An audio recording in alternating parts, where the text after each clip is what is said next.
Yo, yo, yo. What's up, What's up? everybody? Kyle and Corin here with you. We're too comfortable in front of people because we literally started the call and we're like, all right, play.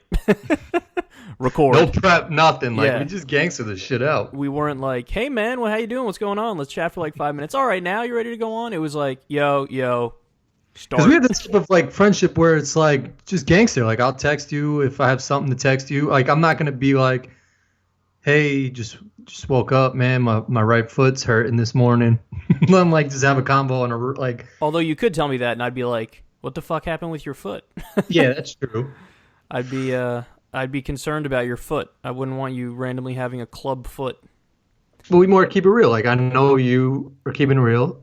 Hopefully you know I'm keeping it real, and then we just meet when we aren't keeping it real. What is a club foot? I mentioned a club foot. What is that? Is that like Club. The first thing I think of a club foot is when you used to put on the car on the steering wheels. You remember Oh, that? yeah. That thing Those I were think so that thing is called a weird. club. Isn't it just that thing just called a club or no? Yeah, that's a club. I could be wrong. I don't know. If someone breaks into your car though, like that's gonna be like that's supposed to stop them from everything.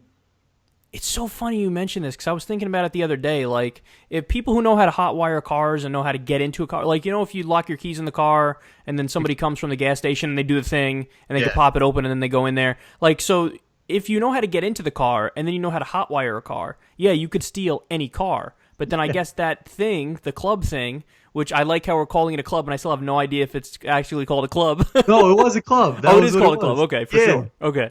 So the club thing, I don't know, maybe the club thing, those people Hopefully can't. people know what that shit is because I feel like that was old school. No, I think I'd be surprised if people don't know what we're talking about when we say that thing. They mean- gotta know. I mean, come on. They probably know it from like a bicycle, but they don't know that shit from a car. I'd bet money like people in the '90s don't know what a club is for a car. Really? I feel like some I- people I still think so. use them. Don't some people still use them or no?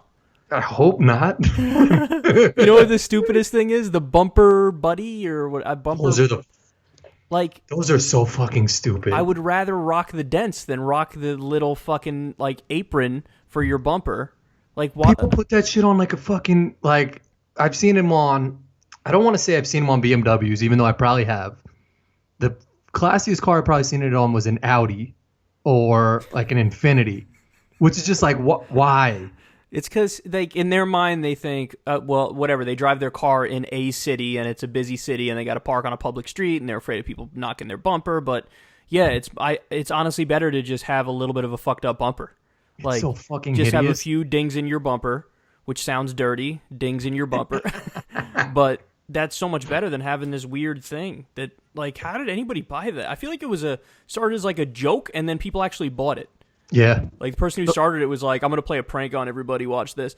Speaking of that, there was this thing on Amazon. Like I guess this prank that somebody played and it worked out well, man. I don't know how they got away with it, but it was like I don't know how many reasons, but like 100 reasons to vote for Democrats, and then it was all blank pages, but like thousands of people ordered it on Amazon. Dude, the stupidest shit is the stuff that gets the most buys. So Pet like rock, a pet rock. Remember that? remember shit? the fucking Snuggie? Oh, the Snuggie, yeah. People love the Snuggie, and like, granted, that served a purpose because like it kept you warm and shit, but it was Yeah. dumb as fuck. I might do a slight defense of the Snuggie right now because like I think the idea behind it is that like you can read and shit like Yeah, like if a you're blanket with your arms. right, yeah, like it's stupid because it's almost like a sign of the laziness of how bad we've become. You know what I mean? Yeah. Yeah. But at the same time, I mean, there is kind of a little bit of a function for it because if you're trying to read a book and your hands are outside the blanket and they're cold and shit, but so you got to put it in and yeah, I don't know. I would never wear a Snuggie. I mean, it just looks so stupid. It's like I file that in the same category as the bumper buddy. Like, Yeah. don't do it. Just don't do it. Rock the dings. Rock some cold arms when you're reading your book.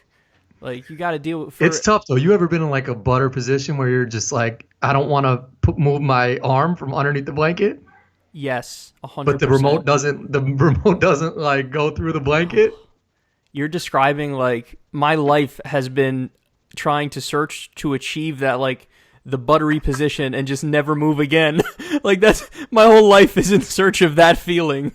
And speaking of that, I ordered recently, but this shit takes like fucking 14 weeks to get here, which pissed me off. I ordered this thing. You're going to laugh, and that's okay. Laugh away. I ordered this thing called the Love Sack. Oh, man. Which sounds like I ordered just balls. Like I ordered a scrotum in the mail. Like a new set of balls? But it's this thing that's like, you know those old beanbag chairs that like, you know, yeah. like you'd see in like a 70s basement or some shit. Like it's like a beanbag chair, but it's one that for whatever reason people rave about this one. Like it's the most comfortable at all of them, and it's got like the fucking foam in it or whatever that like melds to your body. And they have like 800 different, well not 800, they have like 8 different sizes from smaller ones to really big ones and stuff. And I ordered one of those because for the exact reason you were just describing, like that feeling when you get in that position. And you're just, like, you're really tired, but you're really comfortable. You get in that position, you're watching something perfect on TV. You're like, oh, this is the best feeling ever. I never want to move ever again. I want to get that feeling more often, so I ordered the fucking thing that you just fall into. They do it, like, people could look on YouTube. It's called Lovesac, Lovesac, and go on YouTube and type that in, and you'll see, like, you know, people, like, who are testing it out, and they run and they jump in it, and it just, like, engulfs their whole body. And but is it comfy? Because I need something sometimes to like prop my head up or like prop my like back up. That's a good point, man. So first of all, yes, I think it looks comfy as fuck, first of all. Yeah. But you're right that like it's weird. If you were to ask me, like in my mind, if you tell me, hey, what's more comfortable, like a firm bed or a soft bed? In my mind, I go, well, of course a soft bed is more comfortable. What the fuck are you talking about? It's soft. But then in real life, when I sit in beds that are actually like the softer beds versus the ones that are ranked as like firm or categorized as firm, the firm ones are actually more comfortable to me. So yeah, you got a point there. Like for whatever it's weird how that works. Yeah, people automatically assume like softer is better, but I think like my dad would have back problems, and he'd always say the doctor would just like always say like sleep on a harder mattress, right? Or like I know in CrossFit, if you have like a harder, flatter shoe, it's like you have more stability with like deadlifting and like doing all these workouts as opposed to like a shoe that's softer and like conforms more. Yep. So yeah. It's weird. That is weird because I always thought like, well, softer is obviously better. And then, you know, the mattress I got recently was firmer, and I was like, oh, this is so much better. I wouldn't want a softer one. You know, Tiger Woods said one time he like hurt his back sleeping in a hotel room in a softer mattress. Yeah. And I mean, his back is fucked up a million ways anyway, but he hurt his back that way too. So right before we came on here, there was like this big thing on Twitter. Rachel Maddow was like, I heard your TV. Oh, you heard it in the background? Yeah. When we were live or just before? Right before? No, right? just before. Okay. Yeah. And she was like, I got Trump's tax returns. She tweeted it and stuff. It's so sad. Big thing. Oh, I got his tax returns. Everybody was retweeting it. I was like, oh shit, she got him. I got to see what's in this. So I turn it on.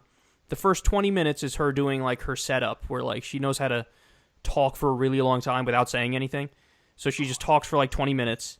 Not much was said. She was basically describing why we need to look at a president's tax returns because, oh, he could have these ties to foreign countries and then he'll do corrupt deals for those countries. All stuff that's like, duh. But like she sets it all up and then like 25 minutes in, she finally gets to it. Like she takes a commercial, comes back, then she gets to it. All it is 2 pages she has. It's one tax return from 2005, and all it shows is the numbers. So, like, he made, like, $153 million or something, which is a lot, obviously, and he paid, like, $38 million in taxes or something. But, like, that's all that's there. So they made this big thing, like, oh, we got his tax returns. And the implication there is, like, well, obviously we have, like, the specifics. So he made this much money from this thing, he made that much money from that thing, he made this deal with this foreign country and that deal with that foreign bank. She had none of that information and just the 2 pages, and they hyped it up like it was this big thing. And now all it is a giant, basically an infomercial for Trump. Like, oh, look, he was so successful. He made like $153 million or whatever. It's like, oh my God. It's so fucking sad. I saw that too. And before you even said that, so hopefully we get this later because shout out to Bernie Sanders is a fucking god. Yeah, he's just a man. Yeah, he is. So after his town hall shit, like Rachel Maddow was on, and I always had an idea of her that she was cool and people liked her. Me too. I feel like at one point wasn't she okay? Oh yeah, at one point she was great. Yeah, she was like the OG, like the originator of like sort of keeping it real on air, right? And like Yeah, not one really of the caring. originals. Yep, for sure. So she came on after Bernie Sanders, and exactly to your point, she was talking about I think it was the Goldman Sachs stuff, or like how these people were just stealing money or doing like a Ponzi scheme or something like that. But it took her, like, I changed the channel before she even got to the actual point, because she would say something, she would like say it again, Right. she'd like say it a different way and say it again and again, and I was like, it got to a point I was like, shut the fuck up. Like, she made me change the station. Yeah, no, that's her style. What she does is she like rants for a long time and like builds it up and slowly builds it up and builds it up and builds it up. But the problem is that kind of approach, you're only, preaching to the choir. Like, you're only preaching to people who already want to hear you. Like, you're not expanding your base. And some people might say to me, well, like, what do you mean, Kyle? You do that too. No, I really try not to. I really try to like stick to, okay, here's the information I'm presenting you. So let me first give you the facts of what I'm presenting you, and then I'll give you my opinion. She flips it. She does the opposite. She's like, here's my opinion, my opinion, my opinion, my opinion, build it up, build it up, build it up, build it up, build it up, and then fucking 38 minutes in, here's a little fact that maybe you might like. Like, whoa. It's like when we fucking grew up, when someone had good news or bad news, you're like, you want the good news or the bad news? You're like, I don't care, just tell me quick. Yeah, just tell me. Like, you don't want to hear all the bullshit. Yeah. No, you're right. She used to be good, but I don't know. Then she slowly got worse. Like, towards the end of Obama's time in office, she went from holding him kind of accountable from time to time. I remember her doing a segment about how he escalated the war in Afghanistan when he said he was going to do the opposite. And like, so she went after him, so she would hold him accountable. But then as time went by, she just started playing defense for him and only attacking Republicans and not holding Democrats accountable. And then in the primary, forget about it, with Bernie Sanders and Hillary Clinton. She did a terrible job with that. And then she blamed, when Hillary lost, she blamed Jill Stein, she blamed Gary Johnson, she blamed millennials, like anybody, all the people who like warned everybody that, hey, you should probably go with Bernie Sanders because he can beat Trump and Hillary's going to have a really hard time beating him. She like blamed all the people who were right all along. And even those things, like, okay, you're blaming Gary Johnson and Jill Stein. If every Jill Stein voter had voted for Hillary Clinton, she still wouldn't have won. So, like, what are you saying? She's just not... It's a shame. But anyway, so they build up this whole big thing, and they don't have any information. Like, okay, so you have what he made. No, the whole point of the tax returns is so you can find out exactly, the details of where he owes his money to and how he made his money and if he's doing self-dealings and shit. And, like, it also hit me as I'm watching it. It's so weird that this is the thing that they're obsessed with, because I always say Trump's already given us so much shit that we can talk about endlessly that's actually like the scandal is right in front of you kind of thing. Like, you don't need to dig for anything. It's right there. So he's the guy who said, we're going to take the oil. We got to take the oil from Iraq. I said we should have taken the oil. Let's take the oil, take the oil, take the oil. Okay, first of all, you're advocating a war crime. Like, you can't just steal a sovereign nation shit. Like, that means you're a terrorist. So what the fuck are you saying? That's the first point. The second point is that guy then went on to appoint ExxonMobil's CEO to be the Secretary of State. There's your all the conspiracy. People he's appointing, right? I mean, he's appointing all these Goldman Sachs people too, right? The third one tonight was the third one in a high-ranking position in the administration. So, like, there's your thing that you could talk about, Rachel. There's the thing that you say, like, because it's all right in front of you. So Steve Mnuchin, the guy who's Treasury Secretary, he was the head of this bank called One West Bank, which foreclosed on fucking grandmas and grandpas nonstop because they were involved with reverse mortgages. So, like, when the subprime mortgage hit, they were foreclosing on everybody.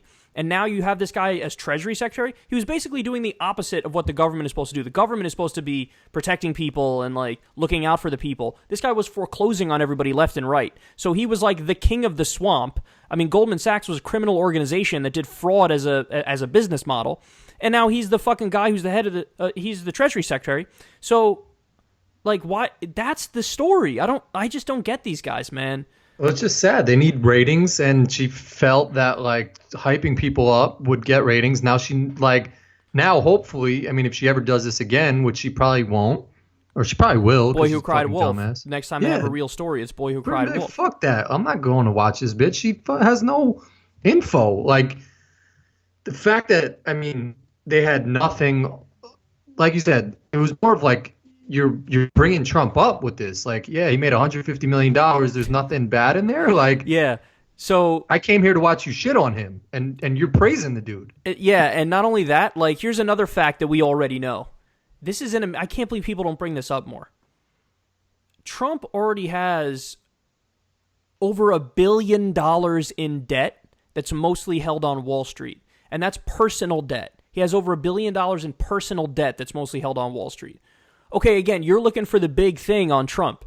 We already know that about him, and nobody's even fucking talking about it. Like, so with a normal politician, you have a problem with corruption because the way it works is they take campaign contributions from corporations and from Wall Street, so they're going to represent him. With Trump, he took campaign contributions from Wall Street and from special interests like every other politician. Now, he didn't take as much as Hillary Clinton did, so a lot of people could say, oh, see, he was less corrupt because of that.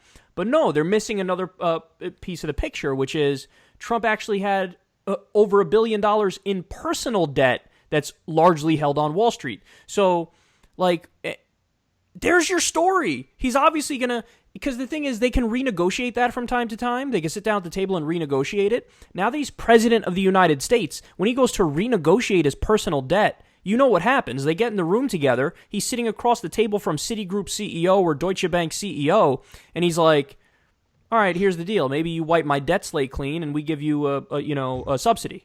We give you a special tax break. We let you use this offshore tax haven. We look the other way while you do this or you do that. We give you a government contract for X, Y, or Z. Like, that's the real fucking story, but they don't, now they're just searching. And, like, again, I don't get it. So now the story is going to be just these 2 pages for the next week or so, right? Exactly. The story's going to be he made $150 million. Look how successful he is. Like, what? That's exactly what he... And you know what happened? David K. Johnston, who's the guy who got it, he's the journalist who focuses on economic stuff, who got it in his mailbox, they said. He opened up his mailbox. Randomly had it in there. Now I'm starting to think Trump put it in there. I bet Trump's people said, go put it in David K. Johnston's mailbox because they know that he'll go send it to a big journalist. He sent it to Rachel Maddow. They'll do this whole big thing. And then meanwhile, Trump gets to brag. Trump gets to say, I made $150 million. It was tremendous, let me tell you. And they fell for it. They fell for it, and they just run with it instead of bringing up all the other relevant, pertinent information about all the fucked up shit. Now they're focusing on, hey, look at how successful he is. There's Trump. Everybody goes, all of his followers definitely go, yeah, isn't it great? I'd love to be like Trump. Trump's awesome. That's so fucking crazy. That's like someone on Instagram with like one good photo, and you're like, huh, I mean, they look really good in that photo, but I have nothing else to go off of, so I guess they look good. Trump's if he fucking planted that stuff, man. He's a good marketer. No, he is, and he does this all the time. Like he did. I think it was the day after he picked Jeff Sessions as Attorney General, or it may have been the day after he picked Rex Tillerson for Secretary of State. That's when he met with Kanye West at the White House. So what happened is there was a media cycle that was like, did he really just pick this guy? And then immediately, as soon as they saw Kanye and Trump, nobody was talking about that. Everybody was talking about Kanye and Trump. That happens in sports all the time. Like when people do that all the time. They want to fly a story under the radar, so they'll release a high player during All-Star weekend or when there's a lot of shit going on, so the story gets buried. Yep, that's right. So you either the way that the unskilled politicians do it, this is their trick. They release it on a Friday night because they think, oh, Saturday, Sunday, nobody cares. But like it still gets some coverage if you do it that way. Maybe a little bit less than if it's during the week, but it'll still get some coverage. Trump's a pro. Trump will do something crazy and then immediately do a distraction. So this might even be a distraction. But it's not even being a fucking like pro. It's just like basic shit that like everybody knows that regular politicians who are so disconnected from everything can't figure that shit out. Well, that's actually Trump's genius, is that it's almost like he's so stupid that in some ways he's smart. Yeah. And what I mean by that is, so what's like the dumbest form of communication if you want to portray yourself as awesome? All you got to do is repeat, I'm awesome, I'm tremendous, I'm the best ever, we're winning with the way I'm going, believe me, let me just tell you. And just say it over and over and over. And it's really dumb, but at the same time, you know, the old saying goes, if you repeat a lie often enough, it becomes the truth in people's heads. Yeah. It becomes the default position. It becomes the duh. So even, before Trump ran for office, you talk to people and what do they say? I don't like the guy, he's cocky and stuff, but hey, he's rich, he knows how to make money. It's like, well, actually, no, that's even questionable. So, like, he lost on his airline, he lost almost $1 billion in 1 year. Like, that's amazing. That's so much money to lose in one fucking year. You crazy? That's like, and then the media focused on, oh, he didn't pay taxes for like a decade. No, that's not the story. The story is he didn't pay taxes for a decade because he lost $1 billion in 1 year, which makes him like the worst businessman in human fucking history. He also, does anybody remember Trump vodka? That was a thing. Or the steaks. Yeah, Trump Steaks, Trump the board game. He started Trump Mortgages, which was a real estate company, right before the real estate crash. And so he went bankrupt over 6 times. His companies went bankrupt more than 6 times. And so, like, he's not a good businessman. And he was given money by his dad. He likes to say, I got a small loan of $1 million. Yeah. That's totally misleading because it's also not true. When his dad died, he inherited way more than that. His dad was worth over $200 million. He got money from his dad without paying taxes through his casinos. His dad gave him chips or some shit. Yes. So that was another thing of how his dad like gave him a loan by doing some shit like that. Some tricky shit like that. But but all he does is keeps repeating it. How successful he is, how great he is, how wonderful he is. And people go, well, look. See, I'm telling you, this is the way framing works. Then even the people who are skeptics, their skepticism isn't he's a liar and no, he's a shitty businessman. Their skepticism is, I bet he's not as good as he says. You know what I'm saying? So like the skepticism is, okay, maybe he's like worth 70% of what he says he's worth. Instead of like, no, this motherfucker lost $1 billion that year, and like he was born with a silver spoon in his mouth, and he went bankrupt over 6 times. So that's the genius of it, man. And it's gross, but it works. Yeah, that's fucking wild, man. He's a strange dude. Has he been doing anything recently? I haven't. I've been like up on the news, but I haven't seen him really. Has he been out and about doing shit? The healthcare thing is. The healthcare thing is huge. Yeah. But I don't think he's a fan of it because I saw someone on the news was like, he puts his name on everything. He's not putting his name on this, So I actually have some insight into that, and it just hit me today. So Trump came out in favor of the bill, right? He came out in favor of it originally. And obviously Paul Ryan was the one, I guess, who did put most of the provisions in there and negotiated it with some, House Republicans. Mm-hmm. But yeah, it never really had the support. It never really had, from the beginning, there were people who were Republicans who were like, nah, I don't like it for reasons X, Y, and Z. I wish it was even more draconian. And they're calling it Obamacare Light. And so it didn't really have the traction to begin with. So Trump supported it. But Trump, just like he does with his crowds when he does a rally, like he knows how to kind of sense the mood and like play off that. He sensed it too. Like, okay, I came out in favor of this thing, but it doesn't look like it's going to go anywhere. So now, all of a sudden, he's not out there pushing it. Behind the scenes, at first, he was twisting arms for it. He did a meeting with Tea Party politicians from Congress, and he told them, like, look, don't call it Obamacare. Don't call it Obamacare Light because then you're helping the opposition, and you basically laid down some rules. But now he's backing off of it. And then I think it was today a story came out in Breitbart, which, of course, his chief advisor, Steve Bannon, worked for Breitbart, which was the right-wing, outlet. That's where I got the Obama story from, right? They have a hit job out on Paul Ryan today, talking about, like, it has audio of him talking to other Congress people before the election saying, look, I'm not going all in on Trump. I'm just trying to save the House for the Republicans and stuff like that. So they did this hit piece on Ryan, and, I think that there's no way that's a coincidence that was just released. What they're going to try to do is they see that maybe it's impossible for the bill to pass now because it just doesn't have the support.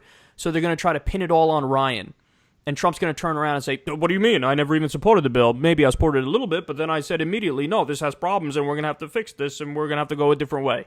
So I think they're going to try to pin it all on Ryan. They're going to make a scapegoat. They're going to what?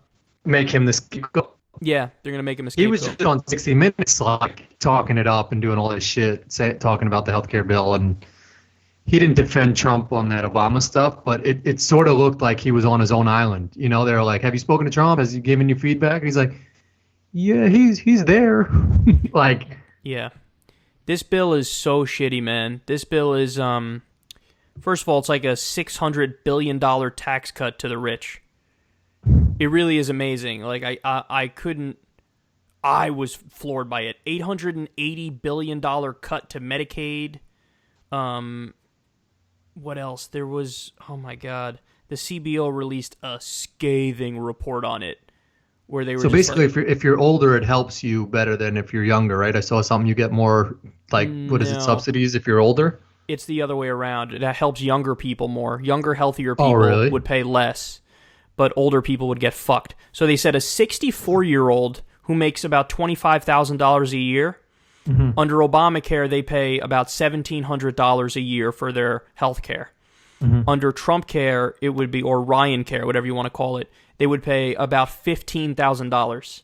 So they're basically paying more than half of their income if you're 64 years old. So you're not old enough to get Medicare, I don't think, at that age, and you're just fucked.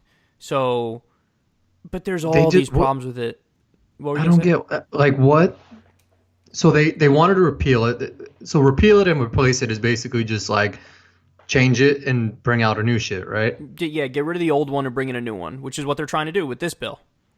So there's nothing good to it, right? I just don't get. They kept like a handful of provisions from Obamacare that if they had gotten rid of it, it just would have been too obvious that they're fucking people. Like one of them was, I think the pre-existing conditions one. Like remember the rule, the health insurance companies can't kick you off for pre-existing conditions. If they had gotten rid of that, I mean, they're just saying, hey, I can't wait to lose the next election, because everybody would have said, fuck you. Well, they'll lose that shit anyway. What's that? Yeah, well, it depends. The Democrats are kind of losing their fucking minds and they don't know how to fight. But, yeah, man, it was... and the other fact I wanted to bring up about the bill. 52 million people would be uninsured by the year 2026, I think it was. Damn. I think it was 2026. Isn't that crazy? That's so many people. And they say that this bill would be worse than if we literally had done nothing. If we didn't even do Obamacare... and if we had just left everything in the shitty situation it was in, they said the fact that he came out and said that healthcare is not a simple thing, it's complicated, and that he's trying to pass a whole new healthcare bill in like a week is just like that doesn't even make sense. Like who knew healthcare is complicated? Everybody, literally all the experts.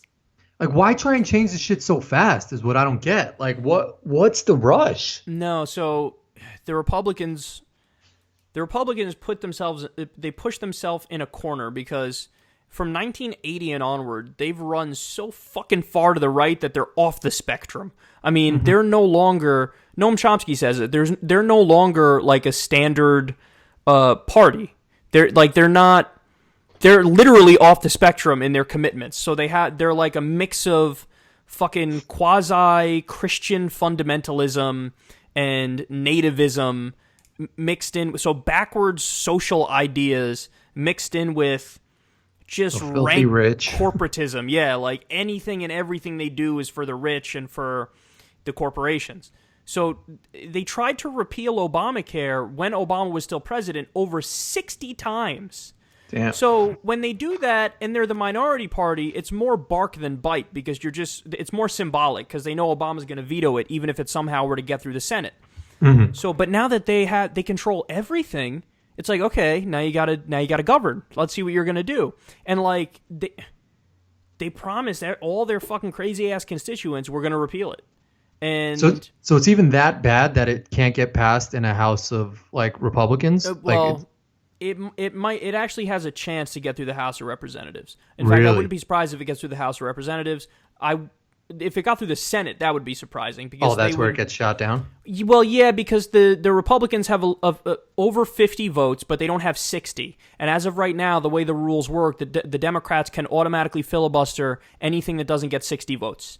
So they could just say, we're filibustering and you need 60 votes. And there's no way they're going to get any Democratic votes for that bill, or certainly not enough to get it passed. Joe Manchin, who's the worst Democrat, might vote for it. But but this is also just a giveaway to the health insurance companies. Like Obamacare itself was a giveaway to the health insurance companies, but there's one provision in this bill that's just like, it's just so obvious what they're doing. Like under Obamacare, there was the individual mandate, which means you have to buy health insurance or you're breaking the law and you have to pay a fine. But the dirty little secret about that was there's no enforcement mechanism to it. So, like, they tell you, hey, you're breaking the law if you don't have health insurance, but they don't provide it. So, but they don't have a way to fine you or anything. So you just, if you don't get it, you just don't get it, and you're breaking the law, but nothing happens. Mm-hmm. With Ryan's bill, they say you have to get insurance. Or actually, they don't explicitly say that, but if you don't have insurance for 2 months or more, then anywhere you get insurance from, any health insurance company, could charge you a surcharge of up to 30%.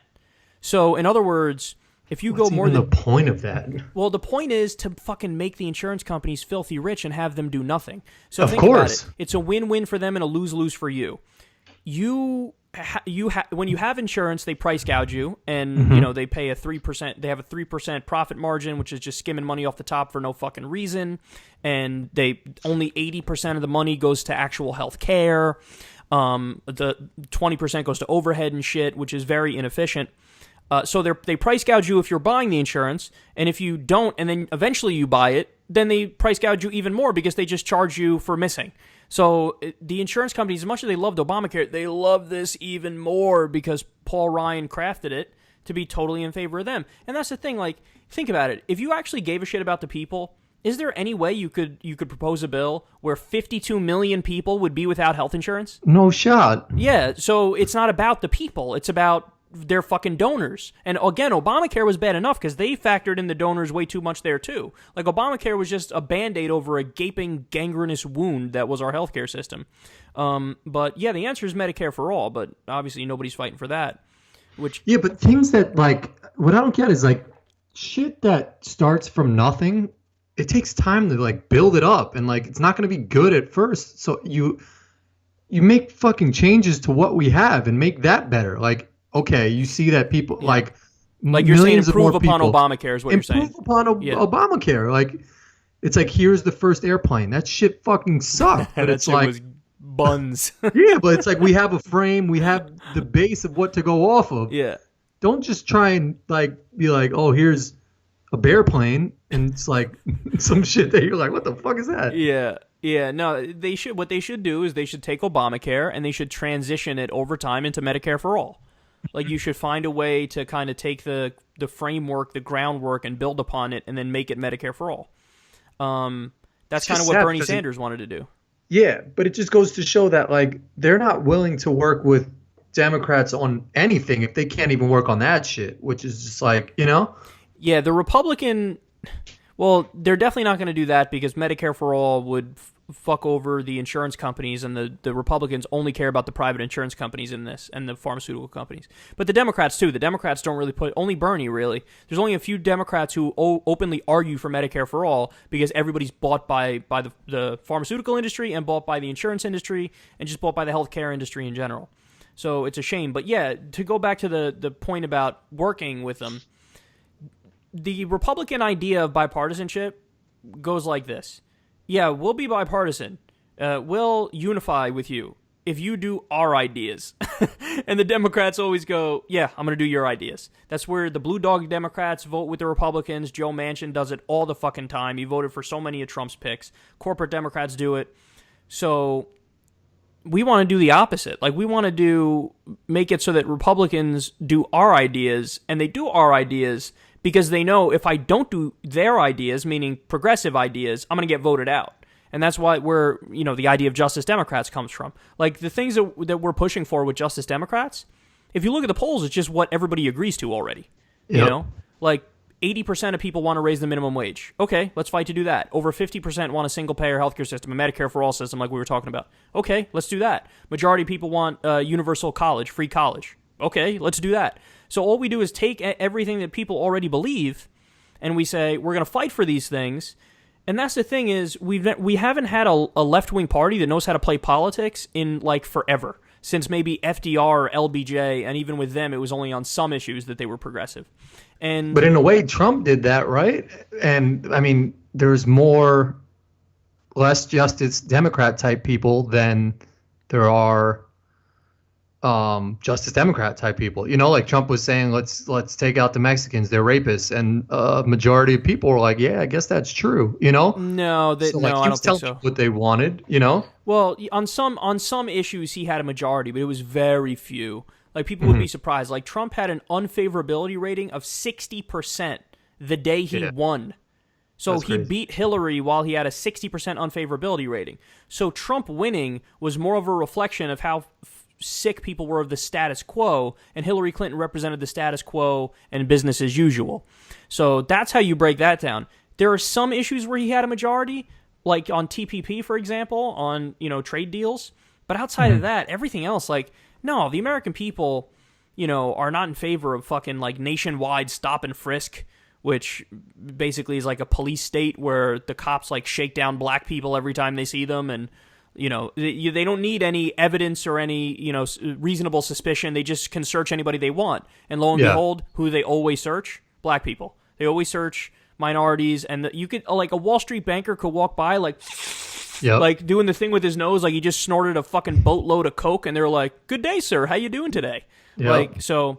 No, I give the Well, American and he people a also little more lied credit. too, which I didn't take into account. You know, like lying Trump? and making lying and making people believe that there's a problem Yeah. is not good. The thing with Trump and Hillary were actually very similar in one way, which is you could find tape of them being on both sides of almost any political issue. So, Yeah. like, I always said about both of them, and this is why the election was so frustrating. It's like anybody who's like a hardcore Trump supporter or Hillary supporter, you're just in a cult of personality because it can't be about the issues because they were on both sides of almost every issue. So, what do you mean it's about the issues? It can't be about the issues. So, we're trying to make it so that, I mean, it'd be great if we had somebody with a good personality who could run as a Justice Democrat, not just for the the congressional races, but also maybe eventually for president or something. But I look, I'm optimistic in that I think when people are given the option of the ideas that they fucking agree with, they'll vote for it. And it's just very rare that they get that option. They had that option with Bernie Sanders, but the problem is, first of all, the DNC stacked the fucking thing against him from the get-go, as now has been proven through the email leaks. But also, he didn't have enough time, and people didn't know him enough, and he didn't get enough coverage in the media, Like, I think if he had more time and he got more coverage... I mean, they showed fucking Trump's empty podium instead of Bernie Sanders' speeches. There were nights where Bernie won a bunch of primaries, and they showed no speeches of his. Yeah. Like, fucking Trump farts, and they're like, oh my god, put 27 cameras on him. Yep. There are systemic reasons why he wasn't able to do it.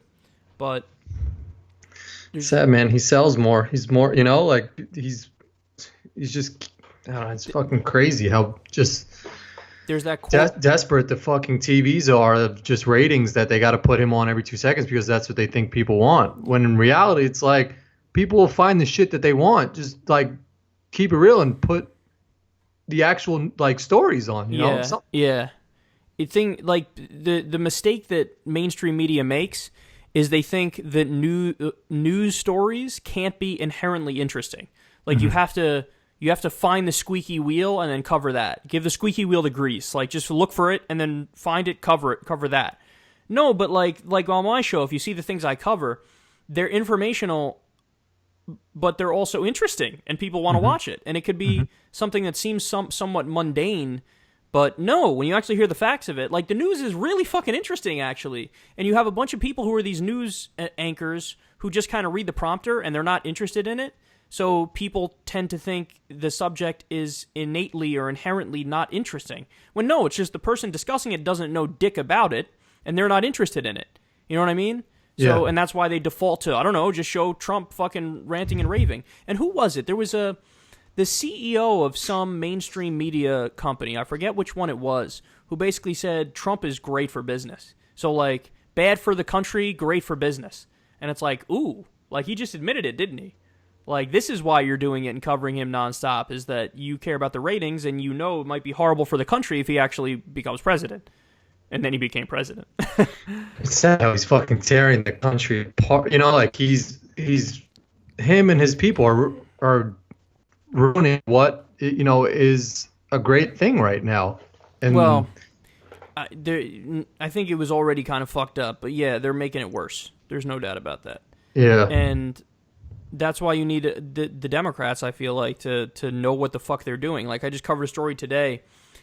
The Democrats are ridiculous. There was one guy who he proposed a bill, John Lewis and two other congressmen. It was a bill that condemned fake news and alternative facts. Like, thanks.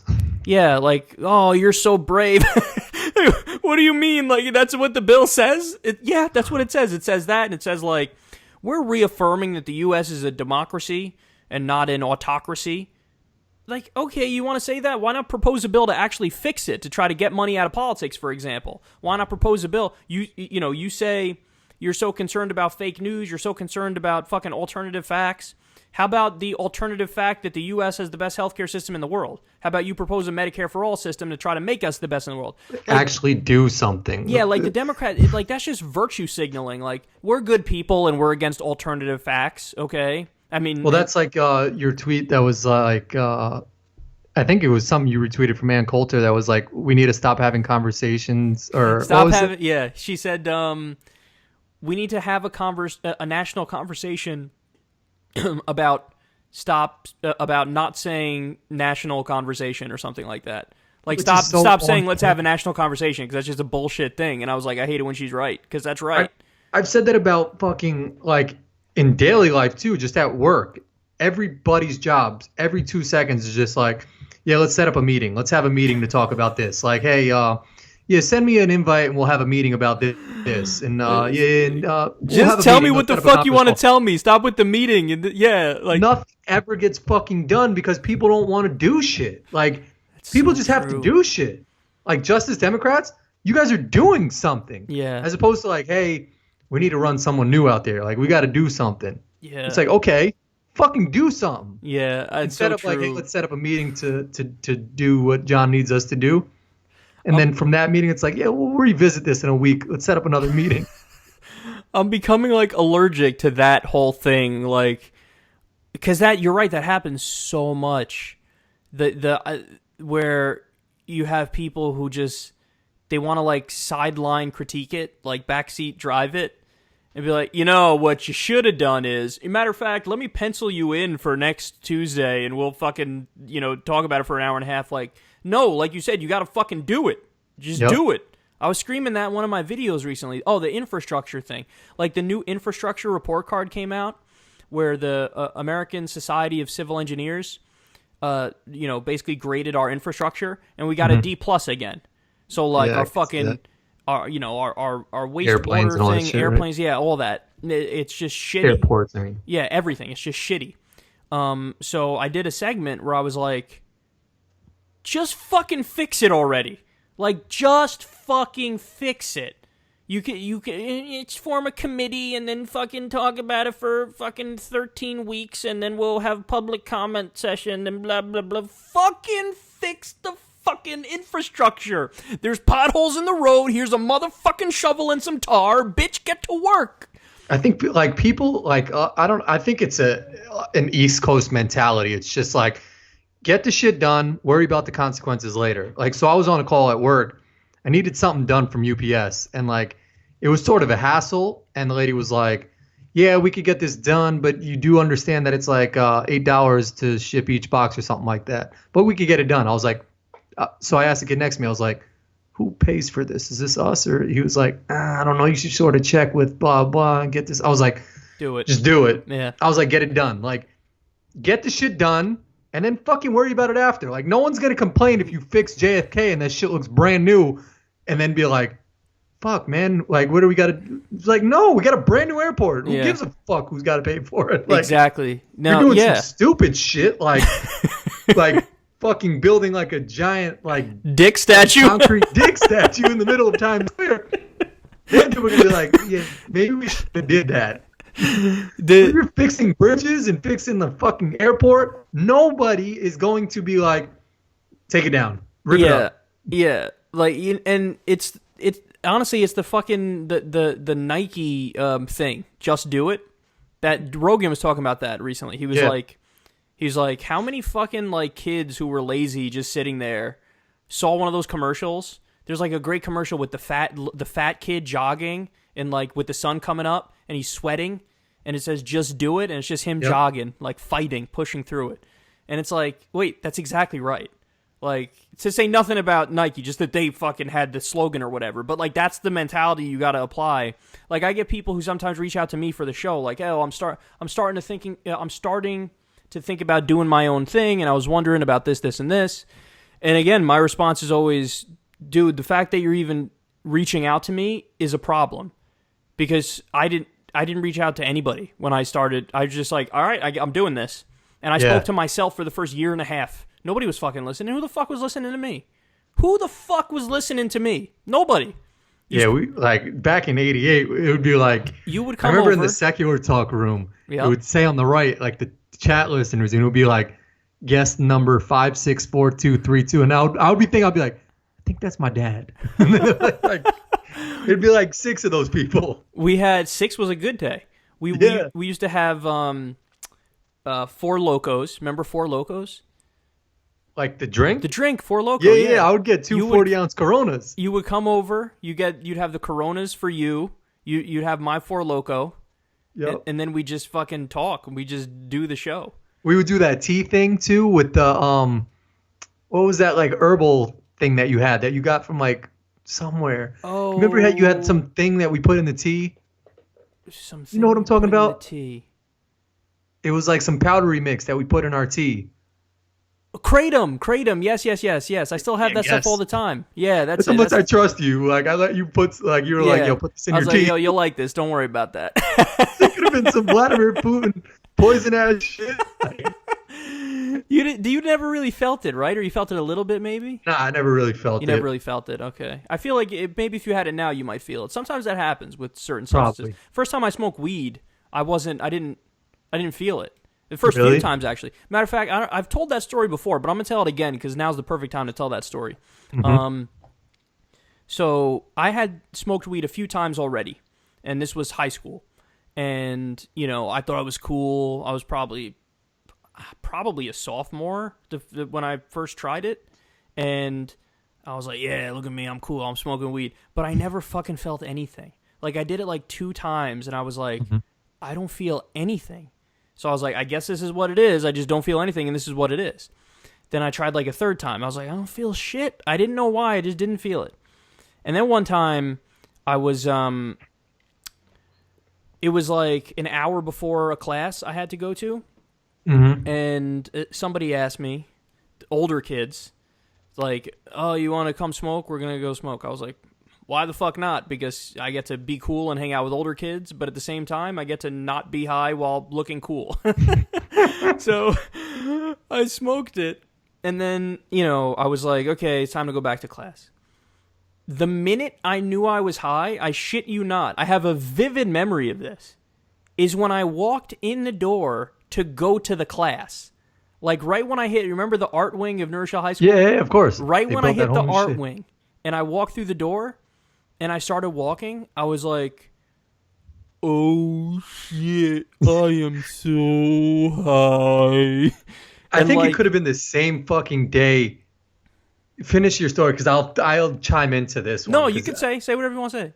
Well, no, because I think we went to TP's house around. No, it wasn't there. It wasn't there. That wasn't. Because I've got a story like that where we went to his house, we went back to school. I was a zombie, and like from secondhand. No, from doing it. Okay. But it wasn't just regular. I think like he might have laced it or something. Yeah, maybe. Who knows? Ever since I saw Training Day with what's his name? Denzel and Ethan Hawke. Ethan Hawke, when he's in the car and he's like, I didn't know you liked to get wet though. And I was like, wait, you could do stuff to weed that is you could like, just sprinkle in other shit. You could sprinkle in other shit. I think I got hit with that because maybe. It's vivid. I remember being in Mr. Gurney's class. My eyes were down to here, like droopy as hell. Yeah. And I remember, like, he was like, he said something to you. He was like, "You okay?" And I was like, "Yeah, I'm good." Oh. And it's so vivid in my mind. And then I left the class and was walking down the hallway, and it was like exactly how it was in Training Day, just like different colors and like all this stuff. Oh, maybe. And I was like, maybe that was spiked because weed is not usually like that. Yeah, that's what I'm saying. So I was walking in the hallway and I felt it hit me, and everything kind of went like slow motion a little bit and kind of hazy. And I distinctly remember like being 100% convinced that everybody knew I was high. I was like, they know it. Everybody knows it. There's no doubt in my mind. Everybody knows it. I sat in the class, nervous as a motherfucker. Like, as if the teacher would just be like, all right, and to answer this question, I'm going to go to Kyle. And I'd just like to note for the record that he is high as a motherfucker right now. Like, this is how I thought. And then I thought everybody would, like, shame me. Like, boo, lock him up. Like, you're the only one who ever did it. And then I could see, like, picture, like, cops coming in and doing it. So that was the first time I ever got high. And I was like, oh, my God, that was the scariest fucking thing ever because I got high in class. But then, like, I've told this, everybody knows this. Like, I have, like, I haven't smoked that many times in my life. I don't know, maybe like 15 times, 20 times. Like, I just wasn't, because I didn't really like the marijuana that much. Because, like, half the time I got paranoid. And I remember the feeling. Like, one time I smoked, and then I curled up in the fetal position, and I was scared. And I was just scared. I was like, and you would think, like, why the fuck, like, what were you scared of? I don't know. I was just scared. I just curled up, and I was like, I'm so scared. Some people bug out different, like, I mean, my wife, when she tried it, she gets super paranoid. Like, yeah, no, that's most of the time when I smoke it. That's how I feel too. Yeah, but like, you know, it's also but paranoid in what sense? Do you start, like, if I'm with you, will you start thinking like what the fuck is up with Corin? Like, you know, or maybe, like, yeah, that's possible. It's possible. Really? Yeah, or I'll start to think like, why is he looking at me like that? Does he think I did something wrong? Damn, he might think I did something wrong. What did I do wrong? God, what did I do to Corin? Did I do something fucked up? That's crazy. Yeah, no, because it takes my mind, in some instances, it took my mind down a weird track where it was just like all negative thoughts. And it's like, damn, this is a fucking shitty drug. But no, but then there were times, like one of the best times I ever smoked weed, you may have been there for this. Probably. It was me, you, Jose, and like 3 or 4 other people. And it was on my porch in the back. And then we went to the basement and we watched TV. And like, I'm not kidding, we laughed for like an hour straight. Yeah, we did that just drinking water, though. We probably did that too, yeah. No, but like, I distinctly remember like halfway through it, one of us was like, yo, why are we laughing? And, I think I remember. And the other person was like, oh no. And then we just kept laughing. So it was like the best time ever I had on it, but then like half the time it was the worst time ever, and then half the time it was just kind of like neutral. Like one thing I remember that I thought was weird is this weird like pattern recognition thing I did when I was high. Like I'd be in somebody's car or something, and I'm like in the back, and we would just have smoked, and I just like I look around and I feel like this is something I've done before. And that this is part of some like fucking grand plan or some shit, like a mathematical like your life equation. Isn't like your life, or just the situation you were in? Yeah, I don't know. Like I would see like somebody in the front, like we're listening to music or something, and they turn their head, and I would think like, I knew that was about to happen. I knew he was going to turn his head. And I would think like it's like a mathematical code I cracked or some shit. Like I don't know. I guess that's just being high, I guess. But yeah. I had that a few times. But you know what? I noticed that it might have just been also a dose thing because, you know, I always thought like, yeah, we just smoke the blunt until the blunt's gone. And even if it was like 3 of us and all 3 of us would smoke it. But like I never smoked a lot. So if I'm taking a fucking third of a giant blunt, like that is going to fuck up some seasoned smokers. So like if I had just taken 2 hits maybe on it, maybe I would have fucking loved weed the entire time and never been paranoid because it was just a little bit and it was just the right amount of high. You know what I mean? So that's something I think it was Rogan who said that. He was like, you never want to hear anybody say the words like, I don't feel it. Like give me some more. Edibles. Yeah, That's the problem. So edibles, the way your body metabolizes it, edibles are way more potent than just smoking it. So like if you're going to have an edible, no joke, take like a quarter of one of those fucking gummy bears, like a quarter of it, and wait like 5 hours. Because it takes forever for you to feel it, and it's way more potent than smoking it. So I don't even know if I've ever had edibles. Or maybe I had it once. It was the stupidest thing ever. Like I just got really dizzy and nauseous, and like, yeah, it was really uncomfortable. I didn't enjoy it at all. Maureen Dowd, who's a New York Times columnist, She went to Colorado when they legalized weed, and she had edibles, but like didn't take like the right amount or some shit. And she wrote an article about how she was like curled up in terror in the fetal position in her room, thinking she was gonna die. That's like, weird. And then, but I think she used the article to talk about how like maybe weed's not a good thing. And it's like, no, you idiot! Like you just had the wrong dose. The fuck. Like, why? Yeah. Like, I know I don't even like weed. Like I said, half the time I got fucking paranoid smoking it, but I understand that a lot of people are really good with it and they love it. And that's none of your fucking, like, why would you want to take that shit away from them? You know? And who cares? I mean, it also helps people with pain and, it helps people think. Like, who's absolutely someone to say you can't do that, you know? No, absolutely. I don't know. You ever try and, if you're drunk or in the case high, how weird it is when you try to act normal? Oh, yeah. Isn't it weird, though, like, that even if you're trying to act normal, you're never going to look normal? Yeah, it's so weird. But that's one of the reasons why I say I would be the worst actor in human history.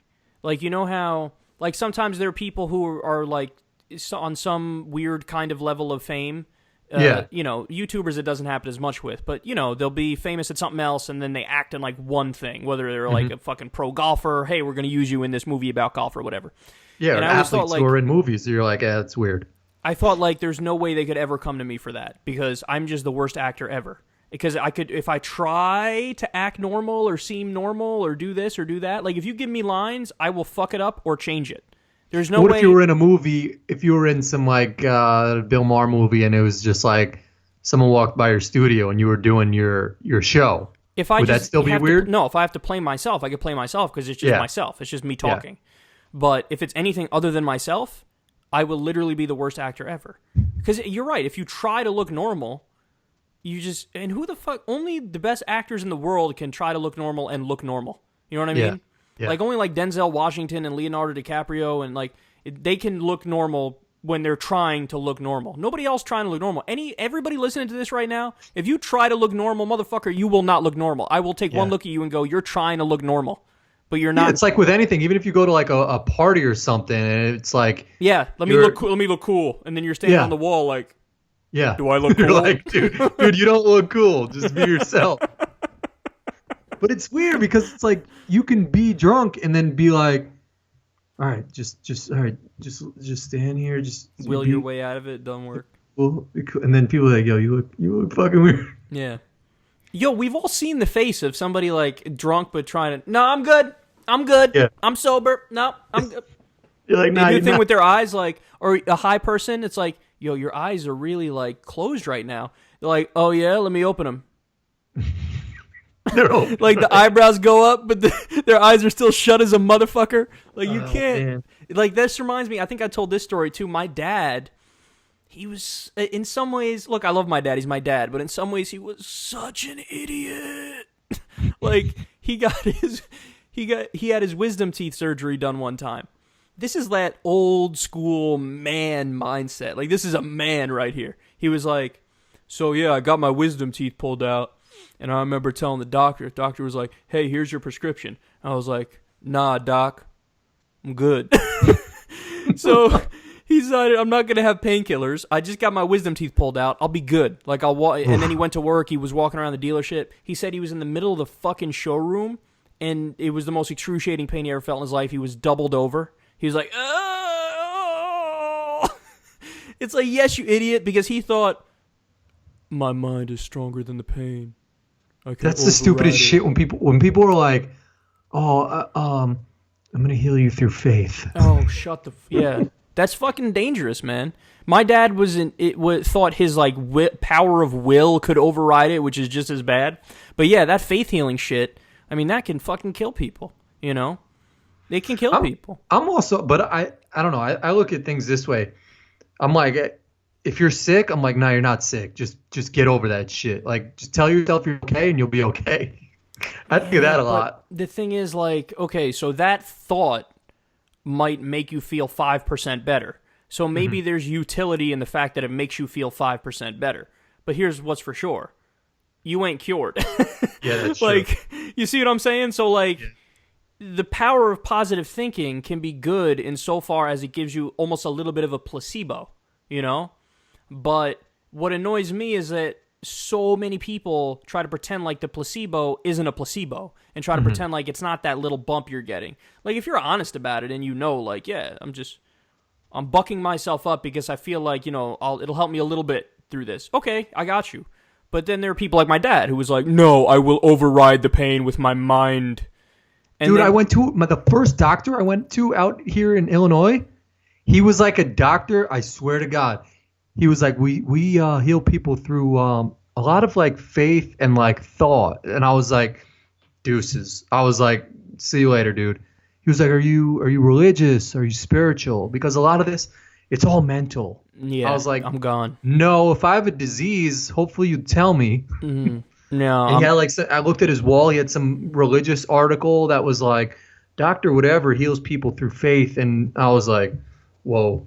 So you went to a different doctor, right? I went to a different doctor. You got to, man. That's the right move. There's no way I would trust that. So there's a linked story to this, and it actually involves my dad too, because this shows you the downside and the deadly side about this. So, my dad had back pain when he was like, mid-50s. He really severe back pain, and so, he didn't have insurance. By the way, this is a side rant. Medicare for all, let's do it now, please. Because if he was able to go and not fucking have to pay a shitload of money and go fucking broke from that shit, he probably would have went to an actual doctor. But he had this back pain, and so he was a golfer. He thought, hey, maybe it's from golf or whatever. There's a guy who's at the same golf course who's a chiropractor, and the guy was like, oh, come to my office. Now, again, my dad, like the story I just told, in some ways he wasn't that bright, in other ways he was smart, okay, but in some ways, no. So the guy was able to, tell him like, oh, come to my place. I'm a doctor. So my dad viewed a chiropractor as like a doctor, Yeah. But a chiropractor is a chiropractor. I got news for you. They're glorified back crackers. They're like, they're on the same level as like a massage therapist. Okay. So my dad went to this guy and he would always crack his back. My dad said, oh, I would feel initial relief, but then, the next day it would come back, or 4 hours later it would come back. But every time he would go to the chiropractor would tell him, look, man, we're working it out. You just got to come back here. We're working it out, bro. You just got to come back. We'll take care of it. I don't know how much, maybe $150 a pop, $100 a pop or something like that every time.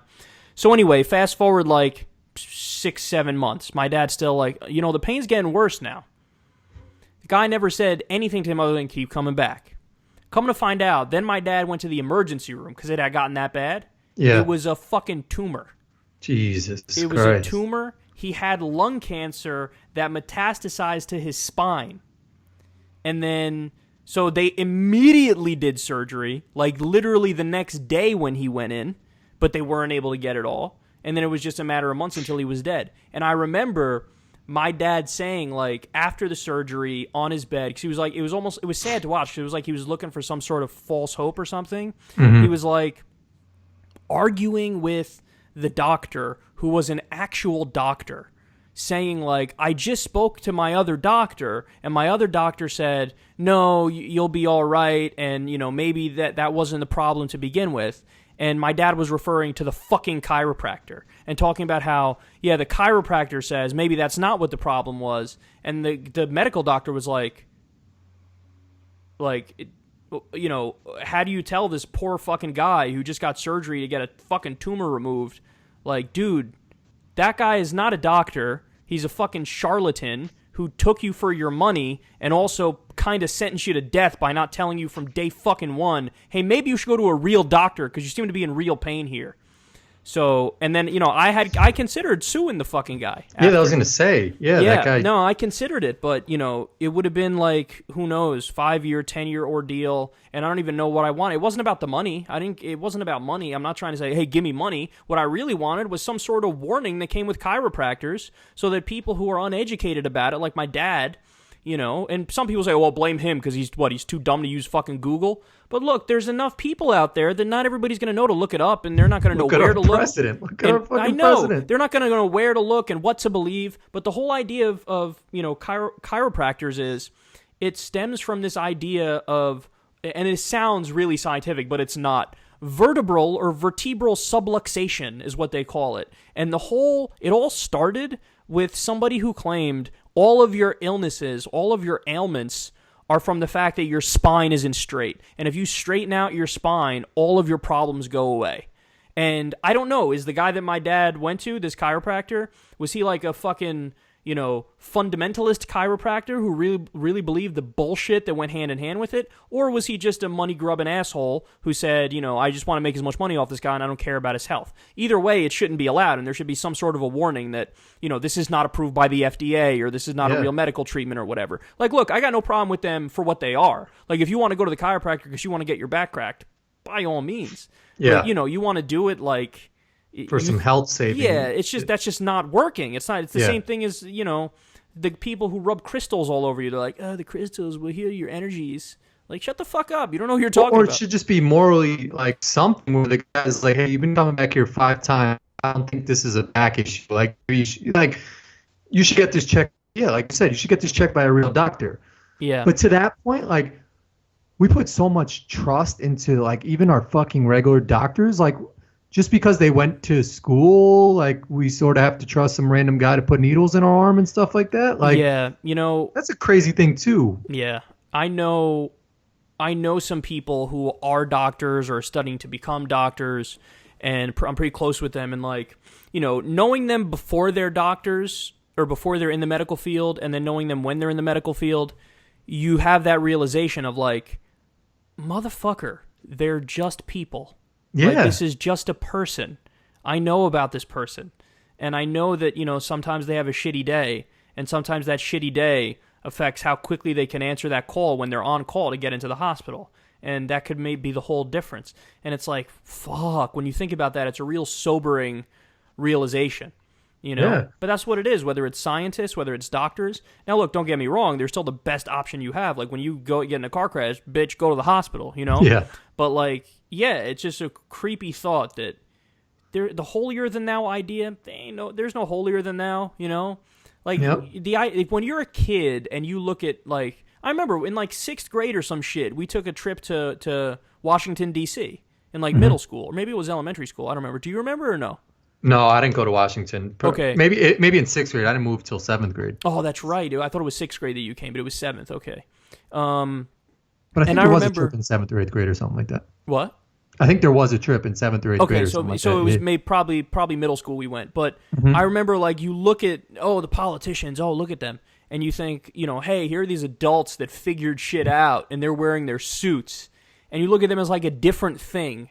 Like, they're a different thing. Like, they've graduated to this upper level of, like, intellect and knowledge and philosophy and, like, and, yeah, no. And, like, they've graduated to a level of emotional maturity. Like, no. You know what adults are? Grown-up kids. That's all it is. Adults are grown-up kids.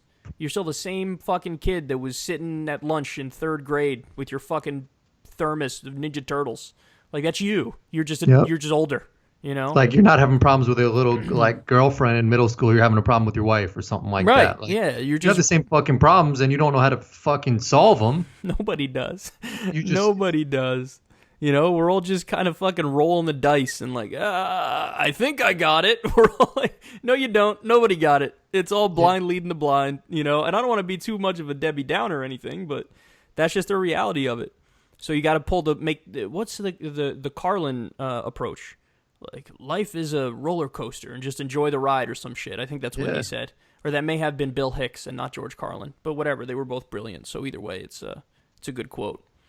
Yeah, it's fucking weird, dude. Just like, when I first came out here, the first thing was like, I got to find a doctor. Like, all right, so I'm going to have to trust some random fucking guy from Illinois that I don't even, like, I know nothing about. I just got to trust this dude to put a needle in my arm. Like, he could be, I don't know who the fuck he is. And I'm not going to, like, Wikipedia him and shit. So for a doctor, would you rather have a girl or a guy look at your junk and touch your balls and shit? Oh, girl. Yeah, me too. Some people say guy because they don't want, like, the sexual tension if it's a girl. Oh, true. But I still say girl. But I say that, but my doctor isn't even a girl. I would prefer it, but I have a male doctor. I know my wife's like gynecologist or whatever is a guy. I was like, that's a little weird on that guy to go into that field. Yeah. No, like, isn't a certain percentage of gynecologists have to be fucking they have to love vaginas. Like, you don't can't get in go that into field. that. Yeah, exactly. You go into it because you're that guy who's like, I want to see every girl's pussy.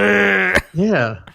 Or it's like, I mean, it's weird how some jobs are just no, like, if you see a guy nurse, you're like, yeah, that's not what it's supposed to be. But there are guy nurses, you know? Yeah. Yeah. It is a weird thing. Like, when I was a kid and the doctor would check my junk, I would think, like, does he really have to do this? I still remember the guy. I can mention him because he's long dead, and there's not a chance of, like, libel or anything. His name was Dr. Angle. Dr. Angle. This, like, old, bald guy with a belly. That's what most doctors were, just, like, old men. He looked like 1955. Like, that's what, like, he looked like the year 1955. Imagine the human embodiment of 1955. Like a bald guy with his fucking brown trousers with pleats on them all the way up, like, above his belly button with a bell. And he never spoke ever. Like, he never said anything ever. He'd be like, and that's his high. His high is just, and then he would do that, like, but, like, do you have to, this is a stupid question, but they, you know, like, they do the thing, check around, like, your junk, because they're checking for hernias for your intestines and shit, right? Yeah. Like, do they have to do that with kids? Like, wouldn't it be obvious if I had a hernia? Wouldn't I be like, hey, I have pain over here? Probably. You know what I'm saying? Like, I don't get what turning your head, like, and coughing has to, you know, like. We're so stupid. We're questioning everything they do now. We're like, hey, that thing where they test your breathing, is that really necessary? It's just weird. No, the dick thing always made me feel like, why are you fucking doing that? Yeah, a little bit. You know, and you wonder, like, is this guy a creeper? Was he like, did he like little kids' dicks? Is that what it was?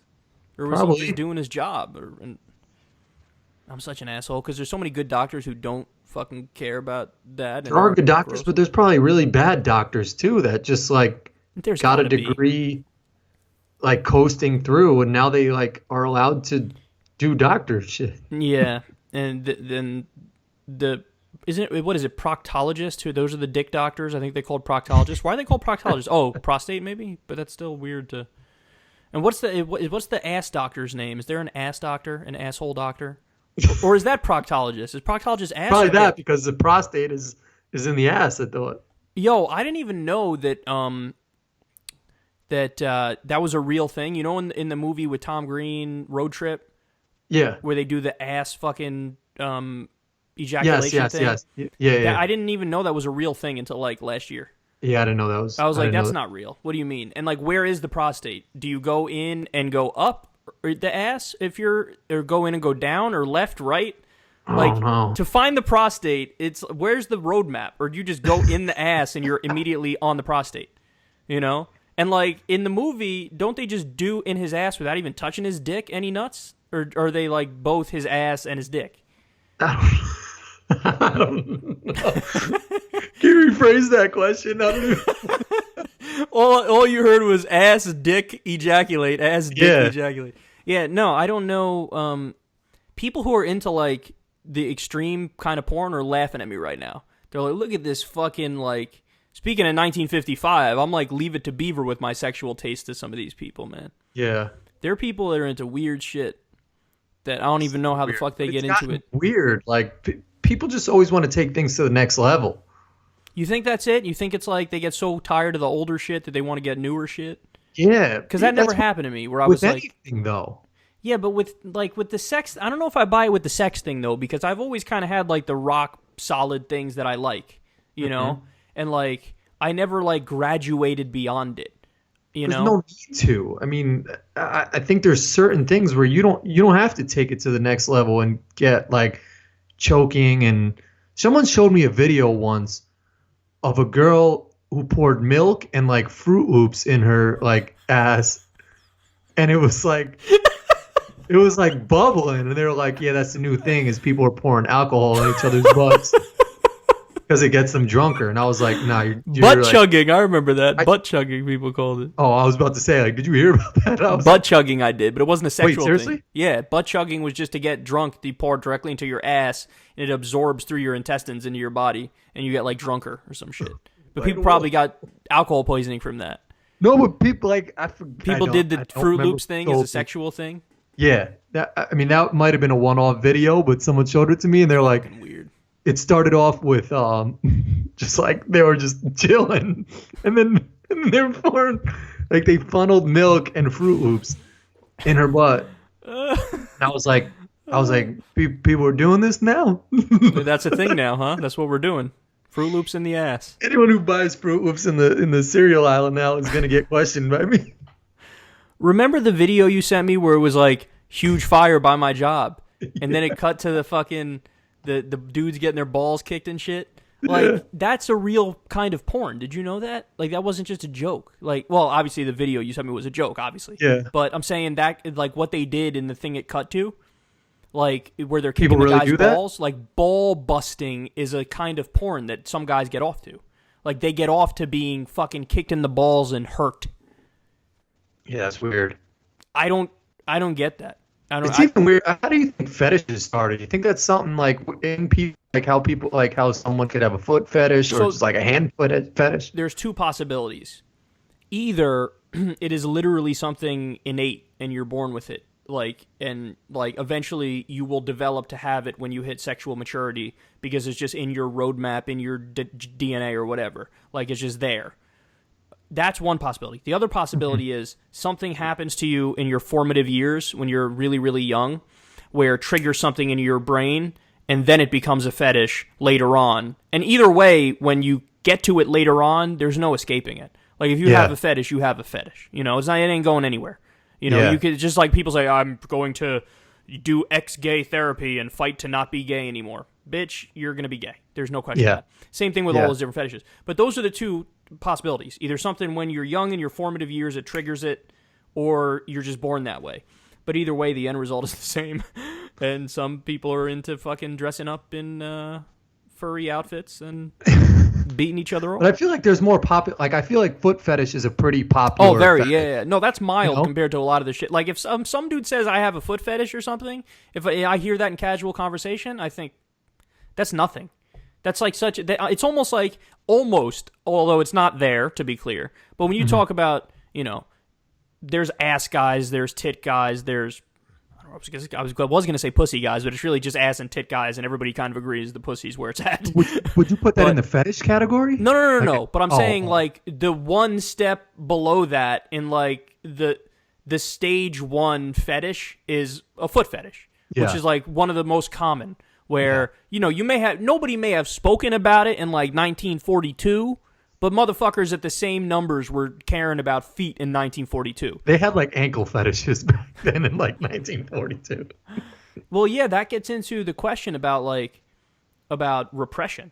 That's a real thing, man. Like they say, like in a lot of the fundamentalist Muslim countries like Saudi Arabia, where so many of the women are covered up from head to toe, it's like if a dude doesn't see women like at all, and then you happen to see an ankle, and you haven't seen a woman's body for like 2.5 months, 3 months, and you see an ankle, you might literally be able to jerk off at the thought of the ankle.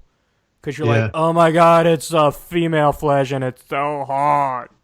That's a good point. You know, so repression's a motherfucker, which is why it's always funny when people talk about, like, porn is bad for a society because it will lead to all these problems. Actually, it's probably the case that a lack of it will lead to it, because you got all these really pent-up, angry, violent people now, you know? And I know that's I mean, I see a lot more videos of the, like, crazy dominatrix porn, and I'm just like, yeah, I'm going to stay away from that, and it probably makes my sex life safer.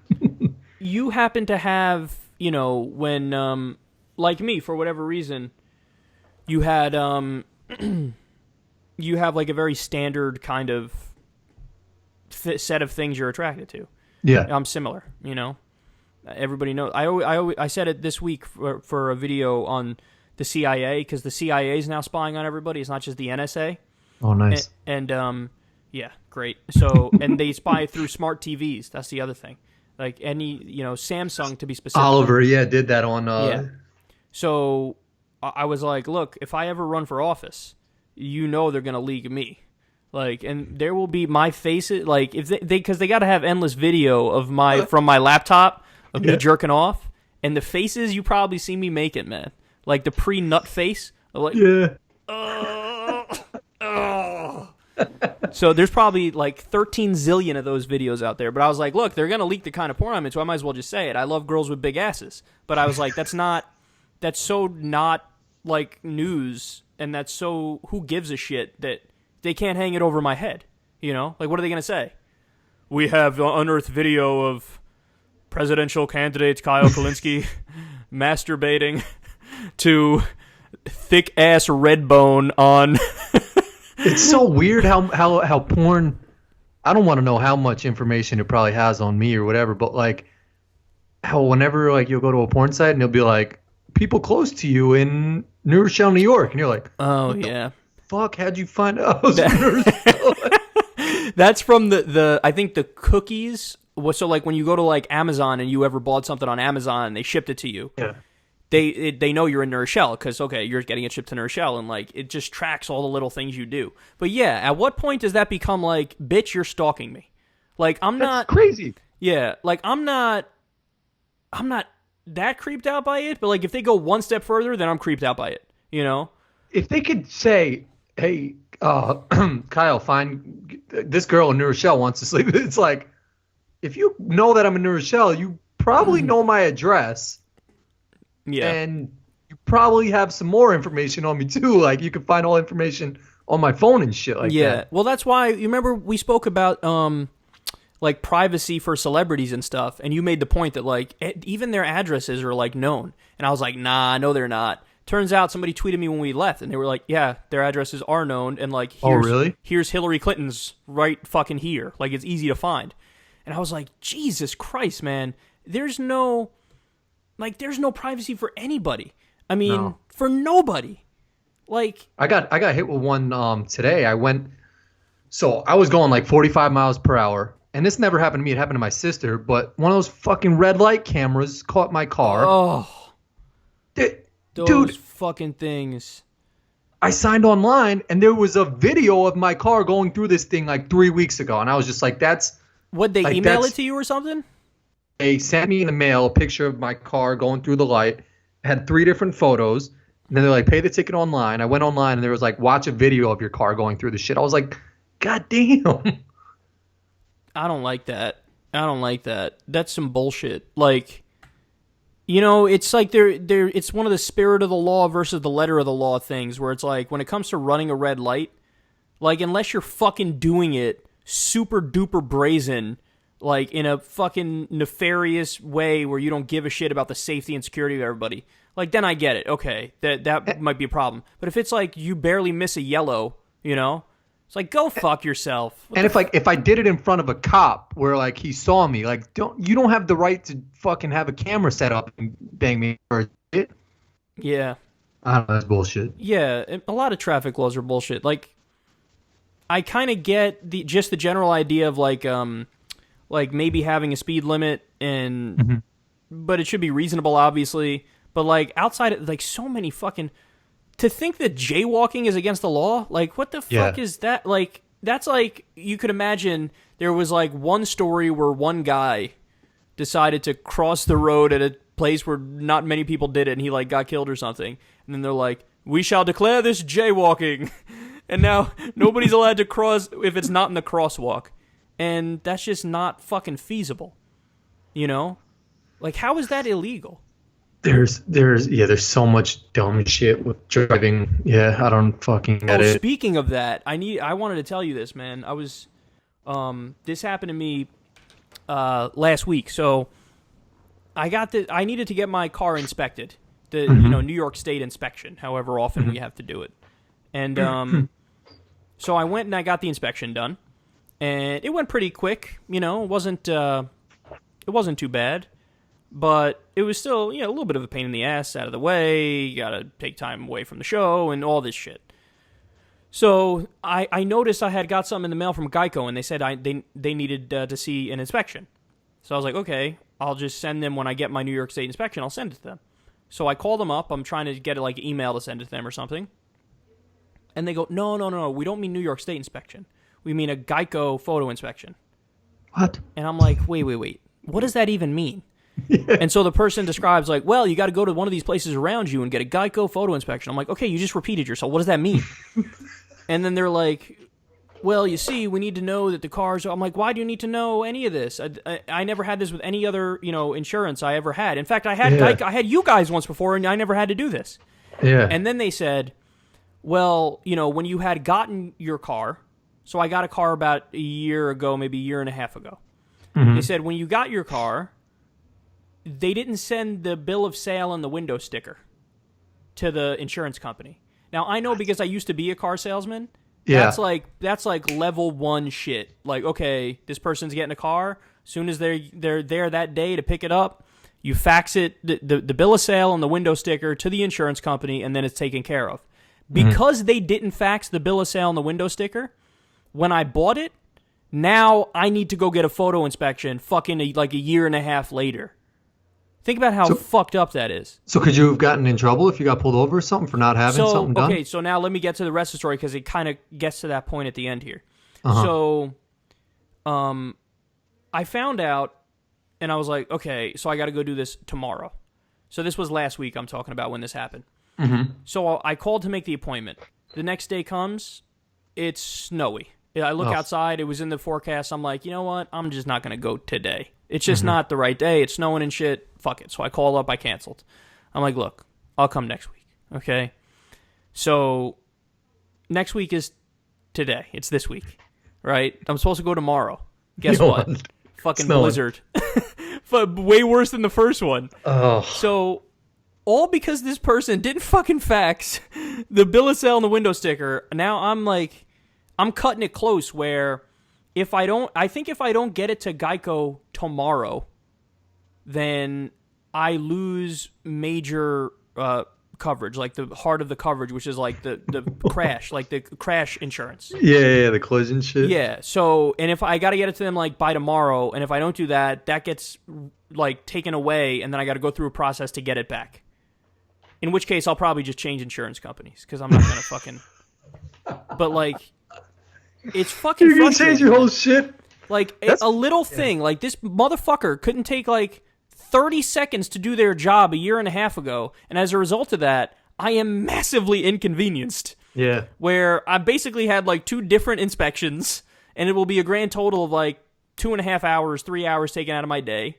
And the place where I gotta get it done doesn't have a fucking waiting room. Oh. So, I got to bring it in and hope that they do it really quickly, or else I'll be standing outside in the fucking blizzard like a dick weasel.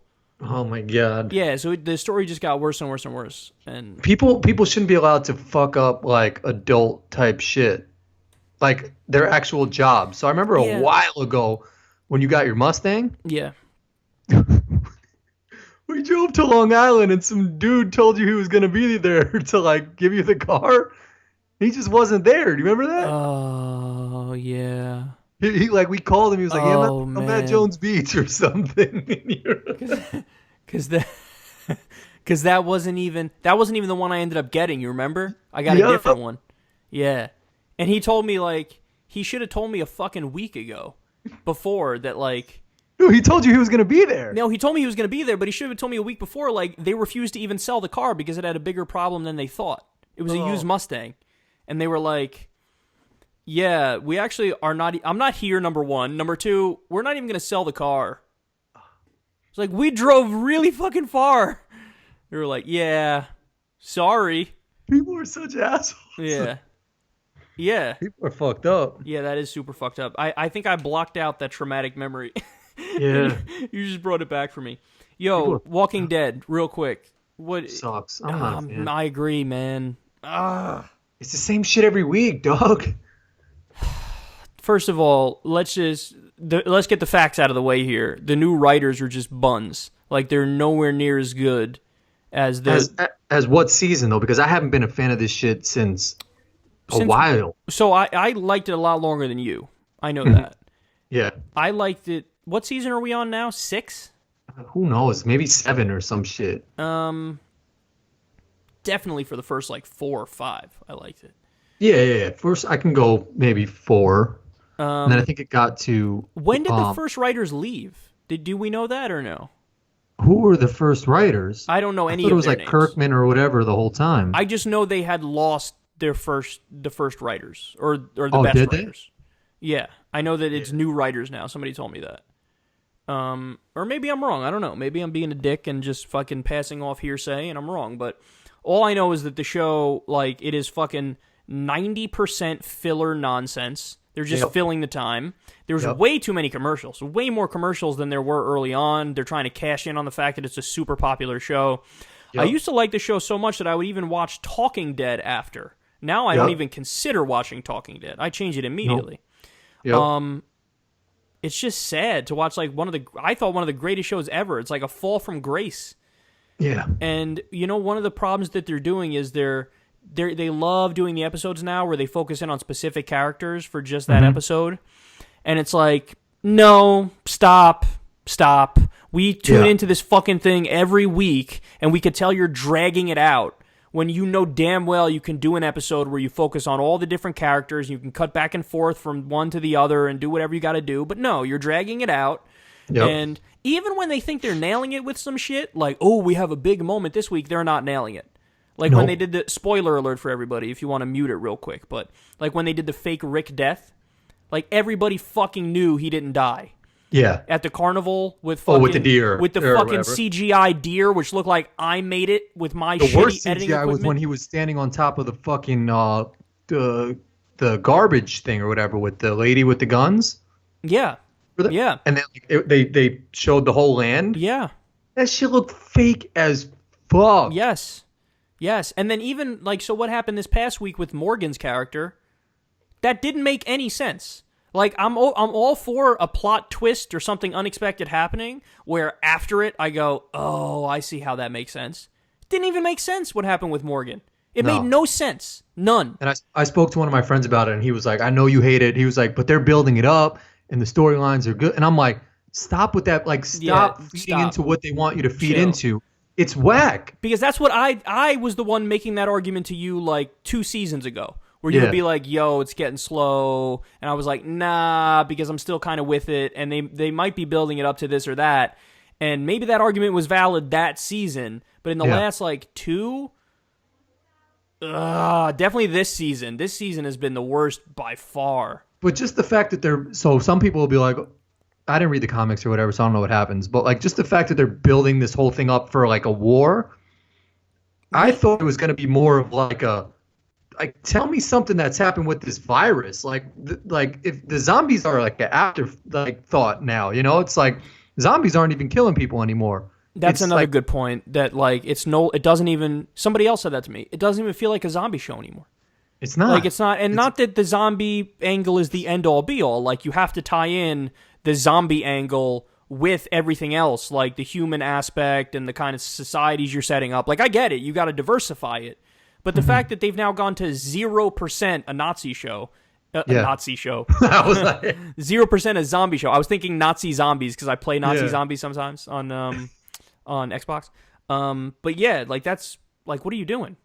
It's kind of inexcusable. It's every week is the same shit, and occasionally the next week it'd be like, oh, the blonde kid started talking about a girl and love. It's a wrap. He's dead. Every other episode when someone starts talking about, you know, love or, you know, I'm really feeling this girl. And we see what's fucking coming. Let me so for the first like 4 seasons at least, you didn't know what was coming. Yep. You didn't know what was coming. What's going to happen? Okay, they're at this place. Ooh, look what just happened. Oh my God, look, they're at that place. Oh my God, I can't believe that happened. Like something would always happen where they're dragging you and you're glued to it. We know it's all building up to the fucking war between Rick and the Saviors. Negan. We know it's going to happen. It's okay, so some of the other groups are going to ally with him and some of them aren't or something. But like we see it coming and you're just fucking dragging it out. The only storyline I sort of fucked with a little bit was like, I don't know if Negan, I sort of liked how the Eugene or whatever was playing that doctor role. You know, and I didn't know if Negan was messing with that blonde dude by killing the doctor, thinking that the doctor let that girl go free, or if he killed him because he's sort of like playing mind games on the blonde dude. You know what I'm saying? Yeah, I do kind of know what you're saying. Yeah, Eugene is one of the characters where I was a little bit more interested in that episode than the other ones. Yeah, I don't know what's going to happen with him, but it looks like he turned to the Saviors. And it looks like even if he were given the opportunity of going back with Rick and them, that he might just stay with Negan because he's more scared, and Negan is like the stronger. Seems like he out alpha mailed Rick, so he might stay with Negan. So I see that was a little bit of an interesting twist, because he's the type of character who would fall for Negan's like Saddam Hussein style strongman shit, where it's like, I just fucking look who I killed. Oh yes, I'm now your servant or some shit. So yeah, I hear you on that. But still, there was the other problem with that episode though was that, like I said, it was only Eugene that whole episode. Yeah, you had to. If we're gonna watch every week, don't give me an hour where you do the same fucking thing with him, where you hammer away on what the thing is with Eugene.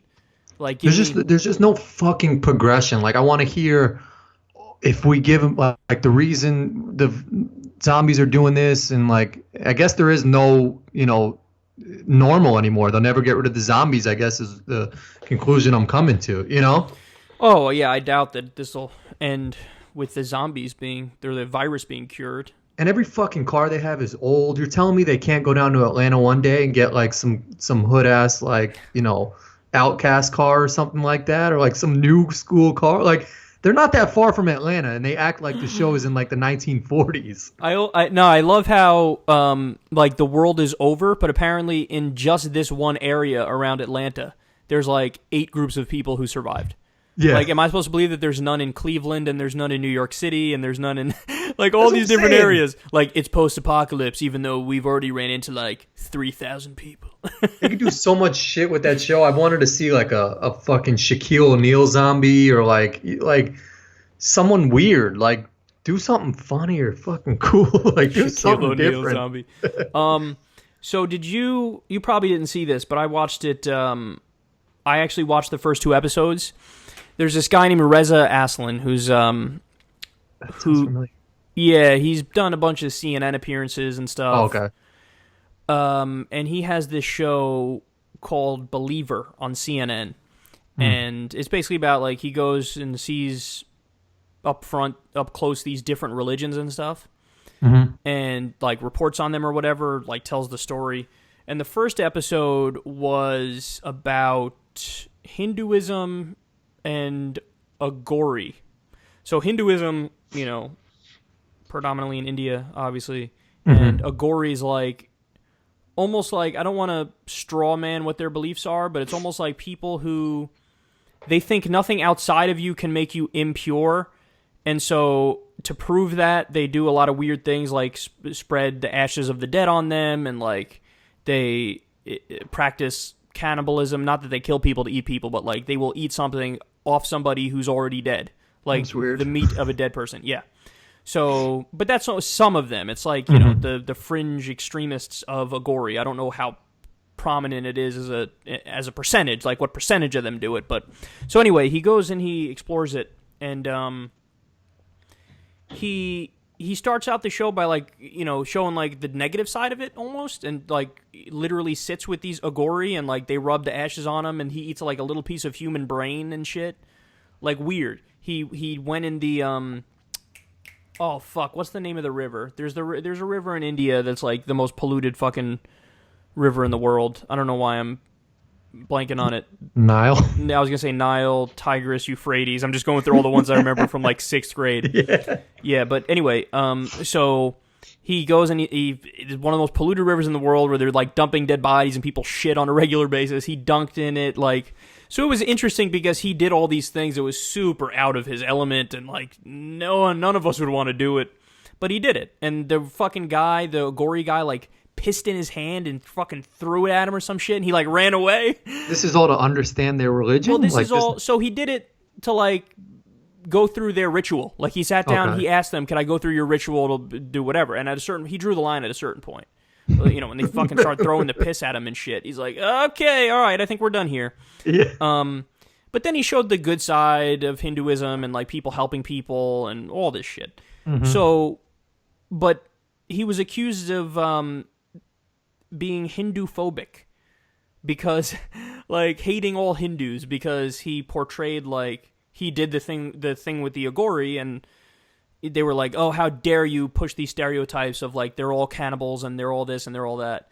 And it's like, okay, no, calm the fuck down. Like, did you watch the whole thing or did you not watch the whole thing? Yeah, he showed that, but that was a real guy. The guy, he didn't make the fucking guy eat the piece of human brain and spread the ashes on him. He fucking did it. So, and he's not portraying it as all of them because then he went and showed the good aspects of it. So I defended him on that front.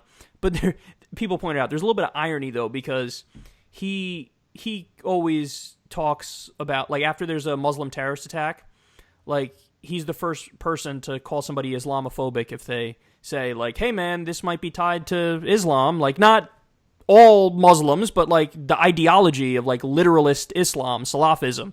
And he'd say, oh, you're Islamophobic if you bring that up. So people were like, hey, see, now you're, like, you reaped what you sowed. You called everybody Islamophobic, now you're being called Hindu-phobic. Yeah. So there's a little bit of irony there. But the first episode, I actually liked the first episode, though. The first episode I thought was good of the show, and it was interesting. Then the second episode, which aired yesterday, was it was about like a cult. A guy named Jesus with a Z, not a S, so Jesus. Nice. He has Kanye West. He probably should do an episode with Kanye West. That'd be awesome. Yeah, because he's like a huge personality and thinks he's a god. So it was in like Brazil. And this guy had like 40 followers, so I don't even know why he did a show on him because 40 is like nothing. Yeah, like you're making a religion with 40 people. I don't have any so. fucking followers. That's still impressive, you know. Like it's true. It is impressive to get 40 people to go to like the fucking heart of Brazil or wherever the fuck he was, and they're all wearing like the fucking cloths that people wore in the year 2. And like no shirts, and you do this ritual where they dump him in water and shit. But the guy was off his rocker. In fact, at one point in the thing, he said, "I'm schizophrenic." The guy said, the leader, who was like leading everybody, was like, yeah, I'm schizophrenic. So Reza was like, he didn't react to it as much as I thought he would, but that's where I'd be like, oh, so you're just like a really fucking outgoing person who got all these followers and you're schizophrenic. That could be a problem. But like, so I think at the beginning of the show, he brought up, the different cults, like the people who thought that, I don't know, God or something was coming behind the Halley-Bopp comet, and they all drank Kool-Aid and died, or the Jonestown wasn't that Massacre. in like the 90s or something? Yeah, like there were that? a few There's in some the guy with 90s. white hair, Halley's comet. Yeah. There were a few of them, but yeah, you're thinking of one of the ones he mentioned. So yeah, there were a few cults like that, and like they brought him up at the beginning, but then at the end of the episode, where this guy, it's obviously a cult that this guy's running. Now, I'm not saying he killed anybody. I don't think he killed anybody. They do like build fucking arcs because he says the world is gonna go away and flood and we gotta save it, and like he links it to climate change, but obviously even though climate change is real, this guy's a lunatic because he thinks his little man-made arc is gonna save him or whatever. So, but at the end of the episode, it was weird because like I get the idea of painting a balanced picture, of course. You always want to paint a balanced, factual picture of what's happening. But he said like clearly at the end, well, as long as this guy is giving people, like, hope and a reason to get up in the morning, what could be wrong with that? And I was like, wait. What's wrong with that is the thing you fucking said at the beginning of the episode. Like, he spoke about the cults at the beginning and how it led to, like, mass suicide. And I'm not saying this guy's definitely going to lead his people to mass suicide or anything. But, like, the things that people were saying at the end of it were concerning because the people were like, I would do anything for Jesus. I would give my life for him. Wherever this man goes, I go. He's my everything. So if this guy were to say, like, go kill that person, he'd kill him. If he were to say, here's the Kool-Aid, let's drink it and die together, they would do it. So, like, in my mind, I'm like, Reza, come on, man. Like, I get, he's all about the, religion. Religion at its core is loving and caring, and we should all try to, like, use religion to bring us together and have like this universalist idea of God and how everything should be about tolerance and open-mindedness, which is a good thing. And like, I'm happy if people take an approach to religion all around the world that's like that, like a deistic, open-minded, loving kind of religion. But the reality is it's not already like that. So why are you pretending it is? Like, you have this guy who's running a cult and you're acting like it's not really a problem because the people are like have a reason to get up in the morning. Like, okay, but at the same time, acknowledge that this could end really badly, and it wouldn't be shocking if 2.5 years from now there's a story in the paper about how all the people committed suicide because this guy told them to commit suicide. So, like, he went like... Yeah, but how do you get away from that? I mean, like, have people, they're allowed to ask questions or something like that and allowed to challenge him? No, I mean, I didn't see anybody challenge him, no. He's like a cult leader. He's like, kind of a little bit of a lunatic. He's off his rocker, but he's charismatic, so people are attracted to him.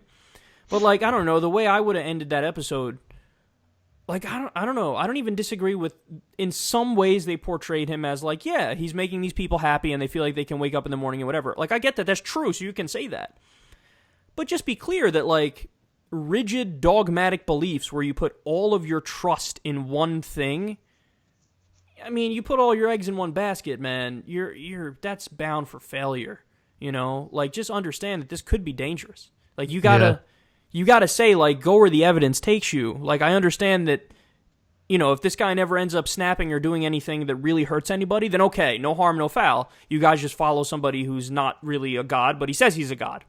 You're wrong, but okay, if you're happy, I don't give a shit. But it worried me that he just kind of was like, what's wrong with it? Well, you know what the fuck is wrong with it. What's wrong with it is what happened with the fucking Haley Bop people. What's wrong with it is what happened in Jonestown. What's wrong with it is that there's been, so many cults where there's been mass suicides or all these different problems. Again, I'm not saying that's definitely going to happen in this case, but it might, so maybe you want to say a little thing about that, Yeah, I mean, I guess it's crazy who ultimately becomes in power, I mean, like, people like Martin Luther King and Malcolm X were in power just as much as this guy was, and people looked at them like, I'll do whatever the fuck they say, Yeah, but they never claimed to be gods, Yeah. Whereas this guy's like, I am a god. Yeah. I am the son of God, and I will fucking, whatever. I know how the world's gonna end, and like, you're just lying at that point, Yeah. Whereas anyone who says that shit, is like, my word is almighty is just like, nah. It's not. Yeah. So, like, what I'm saying is we can be open-minded and tolerant while also being fearless in calling out bullshit, Like, we can say, hey, man, there is absolutely no evidence that you're God, Like, we think you're full of shit. You can say that while at the same time saying, look, I'm not coming to, like, throw you in jail or fucking make your followers stop following you. I'm just saying... Let me add to this conversation here. You're bullshitting, and then you could leave. You know what I'm saying? Like, and you could still say the people are good people and all this, but you just gotta keep it real too. And I felt like that was lacking in the last episode. Yeah, but, yeah. So anyway, we're out of time, man. We've been going for a long. This might break a record. 1 hour and 47 for us is long. Dude, you've seen the movie Get Out?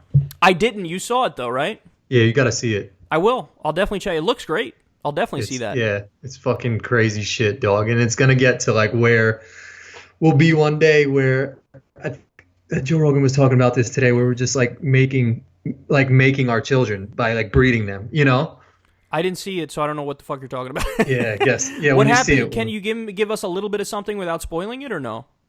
Just, like, long story short, like, white family upstate gets black people and sort of like takes the brain out of them and puts them in white people. Wow. Because like black people are like, they, like physically, whatever, faster, stronger. So these white people like want that. Wow, that's creepy as fuck. Does it still have 100% on Rotten Tomatoes or no? I know it went down to like 98 or something like that. Damn, they're falling off. No, it was like 100 when it was just like the critics who saw it. But yeah, but 98 is still fucking amazing. I can't wait to see it because I like Key and Peele, so yeah, I'll support whatever they do, and give it a shot. Definitely. All right, man, that was fucking awesome. Thanks again, brother. By the way, I gotta mail something to you, but I can't yet because of the blizzard. But I'm gonna get it to you soon. Okay. Everybody else, love you, and I will see you tomorrow. Mwah. Peace, everybody.